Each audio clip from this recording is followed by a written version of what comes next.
Hai, jumpa lagi di YouTube channel aku, Jero Melati. Kali ini aku akan menceritakan rangkuman sebuah film yang berjudul Crawl to Me Darling. Nah, di sini menceritakan seorang gadis bernama Mary yang diculik oleh pria psikopat bertopeng. Lalu dia membiusnya. Nah, kalian pasti penasaran bagaimana dengan alur ceritanya. Langsung saja kita kupas dalam video ini. Kalian tonton sampai habis ya guys. Film diawali dari Mary yang baru pulang berkencan dengan seorang pria dan di mana dia merasa tidak nyaman dengan perilakunya. Lalu Mary buru-buru masuk dan menelpon polisi. Ia berkata bahwa ada seseorang yang membuatnya tidak nyaman dan memaksa untuk memakan kuenya. Lalu polisi berkata, "Kamu tenang saja, kunci semua pintu dan jendela, semuanya akan baik-baik saja." Dan baru disadari Mary memakan kue yang sudah berisi obat. Lalu Mary pun terjatuh. Dan pria psikopat langsung masuk ke rumah Mary dan membawanya ke dalam mobil. Mary tersadar bahwa kedua tangannya udah terikat di kursi. Lalu ia memintanya untuk melepaskannya. Tapi malah ditawari minum. Karena Mary meronta-ronta, ia pun dibiusnya kembali. Sehingga Mary tak sadarkan diri.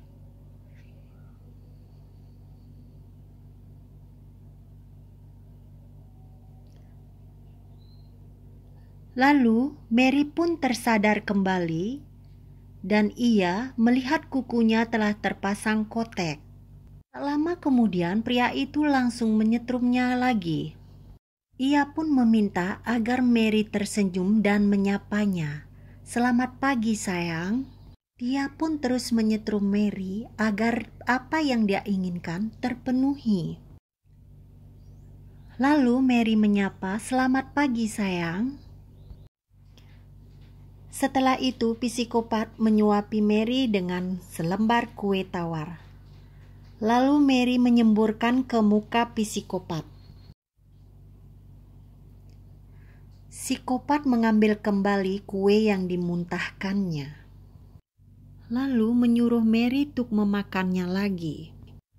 Mary yang awalnya menolak, karena disetrumnya lagi, Mary pun mau memakannya lagi. Singkat cerita, Mary menyadari selama ini ia dibius melalui selang di kakinya. Lalu psikopat itu datang dan menyapanya lagi. "Selamat pagi, Mary." Mary menanggapi dengan tatapan yang sangat kesal.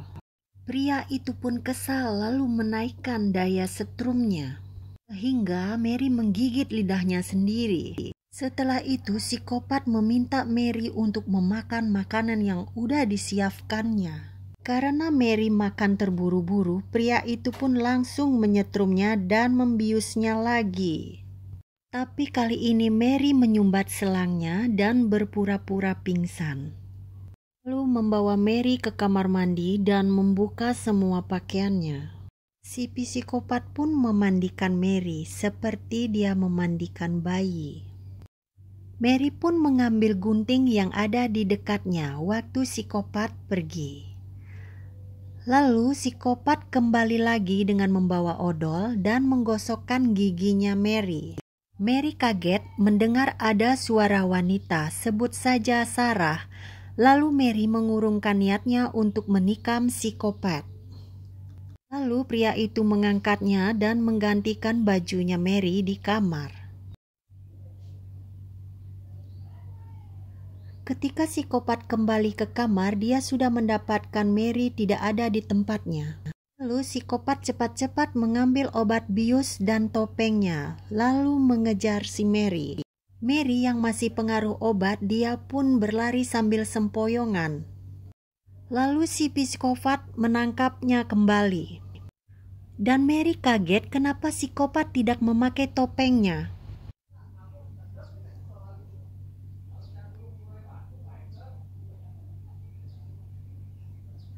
Psikopat pun memakai topengnya lalu membius Mary kembali. sampai ia pingsan. Keesokan harinya Mary disuruh menggigit sendok sayur agar ia tak menggigit lidahnya lagi saat disetrum.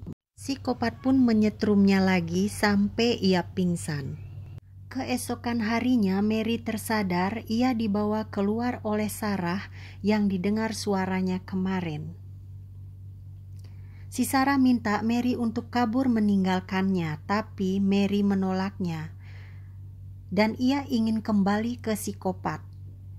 Dan itu ternyata alasan Sarah untuk memisahkannya dengan psikopat. Lanjut cerita, mereka kembali ke rumah psikopat. Lalu psikopat memarahi Sarah dan meminta cincinnya yang diambil si Sarah. Mary pun tahu kalau Sarah adalah istri dari psikopat. Lalu psikopat melamar Mary dan akan menikahinya. Anehnya, Mary malah menerima lamaran psikopat. Sepertinya Mary telah jatuh cinta kepada psikopat. Singkat cerita, si Sarah merobek-robek gaunnya karena dia cemburu. Dan psikopat melihatnya lalu merangkulnya dan menceritakan kejadian waktu mereka bertemu. Ternyata Sarah sama dengan si Mary diculik setahun yang lalu. Tiba-tiba saja psikopat langsung memiting lehernya si Sarah sampai ia sesak napas. Ketika Sarah tak berdaya, Mary mengatakan bahwa ialah yang merobek gaunnya karena ia ingin gaun yang lebih mewah.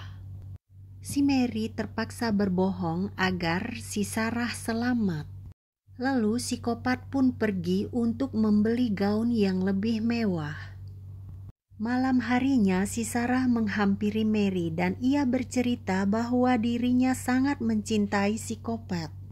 Tapi dia juga trauma dengan kejadian itu.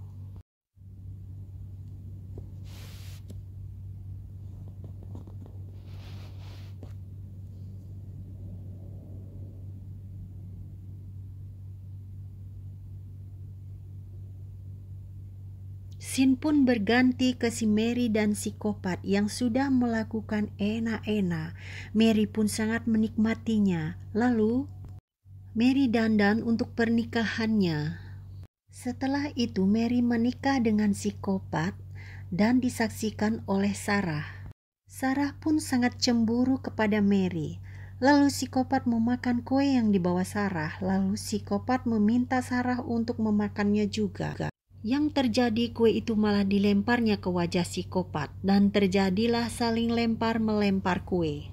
Dan rasa bahagia tak terbendung lagi.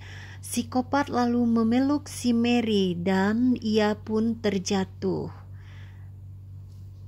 Ia menyadari bahwa kuenya telah diracuni. Lalu psikopat menyalahkan si Sarah. Lalu si Sarah mengatakan bahwa si Mary lah yang membuat kue itu.